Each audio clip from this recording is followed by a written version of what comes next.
किरकिरी और अपना बूथ नहीं बचा पाए हैं कई दिग्गज, और इन दिग्गजों की फहरिस्त में ऐसे बड़े बड़े नाम शामिल हैं जिनके नामों पर किसी ने सोचा भी नहीं था कि उनकी हार की चर्चा करनी पड़ेगी। दिग्गजों को खुद के बूथ पर हार मिली है। आप विधानसभा सीट तो छोड़ ही दीजिए, दिग्गज मंत्री उनमें से एक हैं, बड़े लेवल के विधायक उनमें से एक हैं जो एक बार नहीं बल्कि कई कई बार विधायक रह चुके हैं। खुद को वो बचा नहीं पाए हैं। बीजेपी के एक उम्मीदवार को एक ही बूथ पर 200 से ज्यादा वोट मिले और कैबिनेट मंत्री प्रताप सिंह खाचरियावास अपना ही बूथ नहीं बचा पाए। खाचरियावास को अपने ही बूथ से 749 में से केवल 331 वोट मिले और भारतीय जनता पार्टी को 410 वोट मिल गए। सीएम सलाहकार बाबूलाल नागर ने अपनी सीट गंवा दी, और ठीक है, सीट गंवाई तो गंवाई, अपने बूथ से भी हार गए। बाबूलाल नागर को खुद के बूथ पर 862 में से केवल कितने वोट मिले? 216, और बीजेपी के पक्ष में गए 632 वोट। शाहपुरा में बीजेपी प्रत्याशी उपेंद्र यादव अपनी जमानत तक नहीं बचा पाए। बेरोजगारी का बड़ा चेहरा, युवा सशक्तिकरण का बड़ा चेहरा उपेंद्र यादव जमानत तक नहीं बचा पाए। 213 बूथों में से उपेंद्र को केवल एक ही ऐसा बूथ था जहां पर 200 से ऊपर वोट मिले, बाकी सब जगहों पर 200 से कम वोट।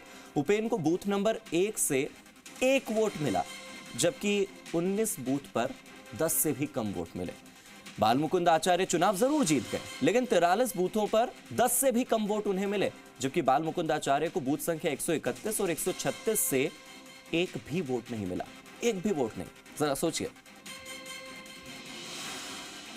मेरे सहयोगी दीपक गोयल जुड़ गए हैं। दीपक, अगर हम बालमुकुंद आचार्य को एक्सेप्शन मान ले, अपवाद मान ले, तो बाकी के नाम तो ऐसे हैं जिन पर चर्चा करनी बनती है कि इतने कम वोट अपने ही बूथ से विधानसभा सीट गई तो गई, अपना बूथ तक नहीं बचा पाए। बिल्कुल, देखिए, ठीक कहा है कि कई दिग्गज जो बड़े दावे, बड़े बयान दे रहे थे, वो अपने बूथ को नहीं बचा पाए, जिसमें सबसे पहला नाम आता है प्रताप सिंह खाचरियावास का। आपने उनके बड़े बड़े बयान देखे होंगे, हर मुद्दे पर बोलते हुए उनको बेबाकी से देखा होगा, लेकिन प्रताप सिंह खाचरियावास चुनाव तो हारे, लेकिन जो खुद का बूथ है उनका, वहां से भी वो खुद चुनाव नहीं जीत पाए। यानी कि गोपाल शर्मा जो बीजेपी के हैं, उनके बूथ पर भी उन्होंने सेंध लगा दी और उनसे ज्यादा वोट वो लेकर आए। देखिए, चुनाव का परिणाम आ चुका है, प्रदेश में तय चुका है कि अगले 5 साल बीजेपी का शासन होगा। 19 विधानसभा सीटों का यदि एनालिसिस करें तो कई दिग्गज मंत्री और विधायक केवल सीट नहीं आ रहे बल्कि बूथ को भी अपना नहीं बचा पाए। सीएम सलाहकार बाबूलाल नागर बड़े बड़े दावे करते थे, एक विधानसभा को यानी कि दूदू को जिला बना दिया, ग्राम पंचायत से जिला बन गया, लेकिन वो जिला बदर हो गए।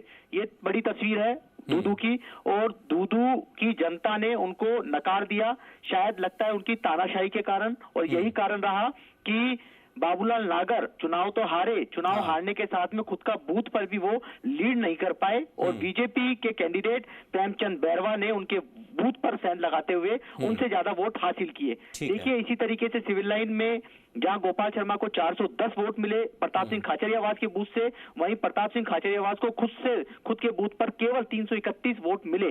इसी तरीके से बीजेपी से 3 बार विधायक निर्मल कुमावत की बात करें, कांग्रेस की गंगा देवी, गोपाल मीणा जो जवारामगढ़ से चुनाव लड़े, वेद प्रकाश सोलंकी जो चाकसू से रहे। बाबूलाल नागर को अपनी सीट गंवानी पड़ी, 862 उनके बूथ पर वोट थे, 216 उनको पड़े, जबकि प्रेमचंद बैरवा जो उनके प्रतिद्वंदी थे बीजेपी के, वो सुबह से लीड कर रहे थे और बाबूलाल नागर की चेहरे की हवाइयां उड़ी हुई थी, और प्रेमचंद बैरवा ने उनके बूथ पर सेंध लगाते हुए। दीपक, आप जिन नामों का नाम ले रहे हैं उन नामों के साथ मैं बालमुकुंद आचार्य को ऐड कर लूं जो जीत गए हैं, इंक्लूडिंग हिम। अगर मैं एक वाक्य में आपकी बात समेटूं तो वो केवल इतनी कि चुनाव से पहले बड़ी बड़ी